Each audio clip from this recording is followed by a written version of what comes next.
You guys, holy shit! This volume was so dope! This was so good! I knew that Hisoka and Chrollo are on the cover, and I figured they're coming back into it, they're gonna play back into it and somehow, but holy crap. I was not expecting how amazing and badass this volume was. Hunter x Hunter, volume 34. Woo! Alright, let's get into it. So, volume 34 just cuts completely away from all of the Dark Continent stuff, all the stuff that we were building up for the last volume. The last volume was all set up, and it was a lot of it, and it was a lot of exposition, so we know what we're doing with the Dark Continent and all that, and there's Nen Beasts, and what's going to happen, and the Succession War, yada yada. But then the beginning of volume 34, Togashi's like, yeah, fuck all that for a second. We need to do the fight between Chrollo and Hisoka, and that's what we get. This volume starts right off at Heaven's Arena, which is, again, really cool to see because we haven't seen that in a very long time. And apparently, that is where Chrollo has decided he wanted to fight Hisoka. So, let me backtrack for a second. Hisoka is my favorite character in Hunter x Hunter, simply because he has so much character. He is so unique and different than any other character, not just in anime or manga, but just in general. He has such a strange, mystery to him, but at the same time, you kind of understand him, even though you don't agree with some of the stuff he says and does. And yeah, there's a lot of jokes about him, being a little too happy around children, but the thing is, he's very just obsessed with fighting and proving himself against other people and creating antagonists out of other people. And we saw their new character, Pariston, how he basically admitted that he gets the feel of joy of love when people hate him. He just loves it. He loves being a troll. He loves getting people to hate him. Hisoka is similar-ish, but it's more of, instead of getting people to hate him, it's getting people to challenge him and getting people to be his opponent. But not just anybody. It has to be specific people, one that he can challenge himself against that would be a challenge, and it has to be at the right point in time for them to actually, really want to be able to fight. Like with Gon. He knew Gon was a good opponent, but their skill levels were just so different. He's like, nah, I want to break you. I want to break you so bad, but I just can't do it right now. It wouldn't be right. You have to train more. You have to get stronger for this to matter. And that's just really how he gets his rocks off. And it is literally how he gets his rocks off. He has a sexual component when it comes to fighting, which again, I think is just really, really interesting and creative, and never seen that in a character at all. There's a lot of crazy clown characters out there. We got the Joker and, characters that love causing chaos and mayhem and get joy out of that. But Hisoka specifically comes with fighting. He just gets off on fighting and fighting strong opponents, and that's just where he gets his jollies, and it literally makes him horny. And it's explicitly stated in the manga that, yes, he gets horny when he fights, which is such a just strange, primal drive. If you think about that, if you think about sexuality in general, how much of a primal drive that is. I mean, really, what do we want to do when we strip everything else away? Everything goes away, all of our, what society pressures on us, social constructs, strip all that away. What does every living creature want to do? We want to eat, we want to drink, we want to sleep, we want to fuck. And Hisoka just mixes that primal need, desire for fucking, but when it comes to fighting, and that's the only way he can get his jollies, is by fighting. And of course, he's choosing the strongest, most unique opponents he possibly can. And then we have Chrollo. And this was set up way back in the York New City arc, which is my favorite arc of Hunter x Hunter, where Chrollo, of course, is the leader of the Phantom Troop, and Hisoka became a member of the Phantom Troop specifically to get close to Chrollo, figure out what his abilities are, and then challenge him to a fight. Well, when he finally got a chance to do that, of course, Kurapika put his Nen chain around Chrollo's to the point where he couldn't use Nen. He was in a state of Zetsu, which is not being able to use Nen. So Hisoka didn't want to fight him because it wouldn't be a challenge. It wouldn't be. It would be like, you have this really attractive woman that you want to have sex with, right? And you court her, and you try to get her out on a date, and you try to do everything right. But then you also have, the girls that you hook up on Tinder every once in a while, where you just send a message and you're like, hey, you free tonight? And Chrollo became one of those, hey, you free tonight fights, when really Hisoka wanted one of those, I want to take you out to dinner and do this right, have a nice sensual romantic evening kind of fights. Does that make sense? I think that makes sense, right? Yeah, so anyways, we wanted to do that with Chrollo, but couldn't, so he was the one that went and got the exorcist to take the Nen, Kurapika's Nen, away from Chrollo so that Chrollo could use his Nen again. And apparently he was able to do that, but we haven't really seen what happened with that. We haven't seen, because that was all like right before the Chimera Ant arc and all that, and so we never got to see what happened between Hisoka and Chrollo with that. Well, now we finally do, and they are here at Heaven's Arena, and they are here to fight each other. And basically what happens in this volume is Hisoka bites off way more than he can chew. Again, I love Hisoka, but I'm not going to try to say that, oh, he's the strongest character in Hunter x Hunter, or he's the most badass character in Hunter x Hunter. He's certainly not. And when it comes to Hunter x Hunter, anyways, it's not about strength. It's about, it really is about circumstance. How strategic the battles are in Hunter x Hunter is another thing why I love it so much, is because it really doesn't matter. I mean, unless you're dealing with a character like Meruem, the Ant King, that's just like so goddamn powerful, like nothing else really matters. For the most part, when it comes to battles in Hunter x Hunter, it's very strategic. It's about where you fight, when you fight, what state of mind each person is in, and how they're able to use their abilities. And that plays so much more into it. It's more of a mind game than anything else. It's not about strength on strength or who has the biggest power up or energy blast or anything like that. It's more just how does my ability work in with their ability, and how can I use that to kind of one-up them in that sense. And in this sense, Chrollo picked the perfect circumstance to fight Hisoka and really just beat his ass. He really just wrecks Hisoka in this. And you know what? You are in Hisoka's perspective the whole fight. You are, seeing his thought bubbles. You're trying to figure out what Chrollo's doing from his perspective. So it really puts you in that state of like, I really love this, I really like this, I really got this, I really don't got this.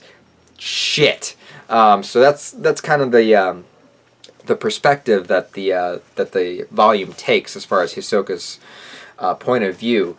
So what happens is, and I'm not going to recap the entire fight, because I'm not just going to like explain every single little thing that happens in the volume, but basically the idea is, now we know Chrollo takes other people's abilities, that is his ability, and he puts them into a book that he has. He conjures a book, and he has it open to a page where he can use someone else's ability.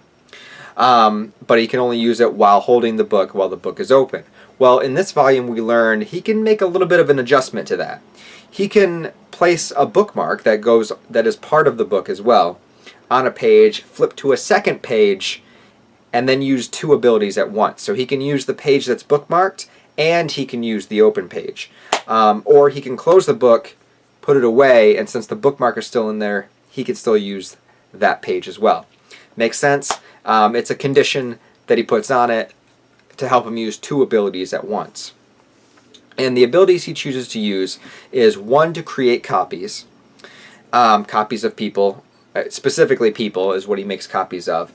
And another copy to place a stamp on them to tell them what to do, so like a manipulation technique. So he creates copies of people, puts a stamp on, and says, go break Hisoka. And basically there's almost no limit to the amount of copies that he can create with someone. Sorry, did I make that confusing? It is a little confusing. Point is, he creates copies and then sends the copies after Hisoka so that he doesn't have to fight Hisoka himself. Then he can kind of hide in the background and then at strategic moments pop out and crack Hisoka in the back of the neck and in vital points, while Hisoka is trying to fight the mass of other people around him. And it really does become a mass of other people. He goes into the crowd, Chrollo goes into the crowd, and literally almost makes copies of the entire crowd, and it's basically just this herd of people that are just barreling towards Hisoka. And you can see, let's see, right here, like basically it is like the entire crowd basically coming at him. But there's one more thing that Chrollo is doing during this, and on particular copies, he's putting this explosive technique on there. And you might be wondering, so he can only use two techniques at once, right? He can use the create the copies, and he can give them the stamp to tell them what to do. So how is he also using this explosive technique as well? Well, apparently, we're going to delve more into what nen means after someone dies and someone's conviction, because this was taunted a little bit at, hinted at in the Chimera Ant arc. I can't do anything about the dog barking next door. I live next to a pet grooming place, and it sucks. So basically, the idea is he did take this ability from somebody that died, but the person that he took the ability from was so had so much conviction towards this ability, felt so strongly about it, felt, put all their heart, soul, and energy into it, to the point where it still is active after death. And so he is still able to use this technique. This technique is still active, even though if this person isn't alive, and the technique is still active even if it's not one of the 2 pages in the book that he opens. Basically because the technique works just indefinitely, it will just work. And this was teased a little bit in the Chimera arc with Neferpito, how after Gon killed her, she was still able to use a Nen ability that attacked, but it wasn't her. She was dead, but the Nen was still active. And that's kind of the same idea here, where, the person's no longer around, or the book is no longer open to that page, but the Nen is so strong that it still works even afterwards. So, he's sending people to Hisoka to explode in front of him, and he basically does this, and Hisoka's just like, wrecking people, and he cuts off a severed head, this is awesome. Hisoka cuts off a fucking severed head, cuts off a head, it becomes a severed head, and he grabs it with his bungee gum, his Nen ability, and he's basically just like swinging around like a fucking bowling ball, and that's the only hit that he manages to get on Chrollo the entire fight, is he hits him once with a severed head, which is just awesome. But Chrollo manages to stick one of the explosive techniques onto the body that the severed head was a part of, and make it explode, and even though the head is separate from the body, the whole thing still explodes, even the head. So as Hisoka's holding onto the head to throw it again for another attack, his hand blows the fuck off. From there, he's on the defensive and he's jumping around, and then basically what happens is all of the people all wind up having the explosive technique on them, and they pile around Hisoka, and then just a giant explosion goes off, and you think that Hisoka is actually dead, which is crazy. Because I legitimately, for a moment, almost thought Hisoka was dead in this volume. Because they state it. They're like, yes, he is dead. There's like a whole 2 pages of his charred body, and then a couple of the Phantom Troop members saying that he's dead. But, like I said, we're going to delve more into this Nen still being active after death thing. So basically, knowing that information, Hisoka's like, why don't I try this? It's like, I'm probably going to die anyways. All these people are surrounding him. They're about to explode. And he's like, you know what? Fine. So he commands his bungee gum, that has properties of rubber and gum. He commands it to go around his heart and around his lungs. And that when he dies, to start, using the bungee gum to pump his heart, to pump his lungs. And it works. And he comes back to it, and it is able to revive him. So Hisoka was able to revive himself after death. But now Hisoka's a little bit different. And I don't know if this plays too much into the fact that he was dead for like 20 minutes and then comes back, or if this is just Hisoka's own mind state. But basically, now that he's back and he lost to Chrollo and he realizes how much he fucked up and he just couldn't beat him, now he's like, you know what? All my enemies at this point are never going to know when and where I'm going to attack them. I gave him the benefit I gave him the choice. I gave him the option, and I lost. And Hisoka is kind of being a sore loser here, but to the point where he just is out for, I don't know if it's so much as revenge, or now if he just, he suffered the loss and now he just wants to have fun. Now he did everything the right way. He courted the girl. He took her out to the nice dinner, and they did their thing, but he couldn't perform as well as he wanted to. We've all been there, guys. And so now he's just like, fuck it. I am just gonna fuck whenever I want. And for Hisoka, fucking means fighting and killing. So he tells Machi, the Phantom Troop member, that he is going to kill all of the members of the Phantom Troop. Why? Is this simply just to get back at Chrollo in a way? Is this simply just to spite Chrollo? Or does he seriously just want to get out his bloodlust in some way? It's a little bit of both, probably. It is a little bit of both. I think it's mostly to make Chrollo... He wants Chrollo to be the sub in the relationship. You know, he wants to be the dom, and he wants Chrollo to be the sub. He wants Chrollo to submit to him. He wants Chrollo to realize that Hisoka's not a joke. That's someone he needs to fear. Someone that's going to bow down before him and get on his knees and then let Hisoka do what Hisoka does. So he starts to do that. So he tells Machi that. He doesn't kill her. He leaves her. He's like, I'm just letting you know. And then he goes, and out of nowhere, on the next fucking page, Hisoka is just walking out with Cortopi's head. Cortopi's, of course, the little like furry dude in the Phantom Troop with the long hair that creates the that's where Chrollo got the copy ability from. He just walks out with his severed head and throws it, and then he kills oh god, what's his name? The guy with the phone. I'm sorry, I'm bad with names. It's Shalnark. Shalnark, the other Phantom Troop member, the blonde kid, the one with the phone, the manipulator. And he just kills him, and then he's just hanging him out to dry while the fucking crows eat him. So Hisoka has made his statement. And so he's going after the rest of the Phantom Troop, and where are the Phantom Troop going? Oh man, of course, they're going to the Dark Continent. They're going to find their way onto the vessel and get to the Dark Continent. And oh yeah, we're in the Dark Continent arc, right? There should be something about that. Maybe you have a little Dark Continent in your Dark Continent arc. Well, we do get back to that a little bit at the very end of the volume. And so the Hisoka-Chrollo fight was just so cool and took up so much of this. That's where my mind is. But at the end here, Kurapika, who's of course being a bodyguard for one of the princes, notices someone dies. And he believes it's Nen that did it. And then we're starting to realize that the ritual that all the princes did that's going to create these Nen beasts that they are completely unaware of. Again, just to recap, so there's these 14 princes, some of them are women, they're just all called princes, of this nation, and only one of them gets to be king, and basically they are in a free-for-all death match to the one last standing as the one that will be king, and they're all on their way to the Dark Continent, and so basically on their way there and there, they have to all kill each other until only one is left. They all poke their hand and put their hand in this like vase thing, this thing from the Dark Continent, to signify the ritual. But what they didn't know is by doing that, they are now creating Nen beasts. So none of them are aware what Nen is, I don't believe. None of them are aware of how to harness their Nen or what Nen is, but now they're creating these beasts, these like spirit beasts, which is a very Yu Yu Hakusho thing that Takashi's kind of recycling and then repurposing in Hunter x Hunter, which is pretty cool.